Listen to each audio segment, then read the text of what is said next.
Yan, naiiyak po siya sa nangyari sa buhay niya. Hindi po niya maintindihan kasi mahal po ang pagpapaturok. Pagharap ko ito. Yan. Yan guys. Tinatawanan yung tanga. Ganun po pag nakakagat ng aso. Yan, ganun po pag nakakagat ng aso guys. Kinukumbulsyon. Pagtingin ko na ito, hawak. Siguro nakita niyo ng hulma mo.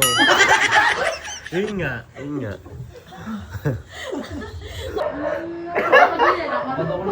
Hoy, hoy. Kami hinagulat na lang, nabusog lang, naululho. Para ho siya nakagat ng aso na hindi maintindihan. Ayun ho, ganun ho lang siya.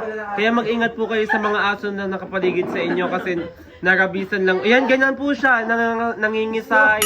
Kailangan po ng hangin. Ayan. Yan po, hindi po niya kaya yung sarili niya kasi nga nakagat siya ng pusa at aso. Sarili ko, binubuhat ko ba sarili ko? Yan po, nauulo siya guys. Ayun. Ayun, nabula ang bibig. Nabula guys ang bibig, tingnan nyo. Ayan guys, ganun po talaga ang nangyayari kapag nakakagat.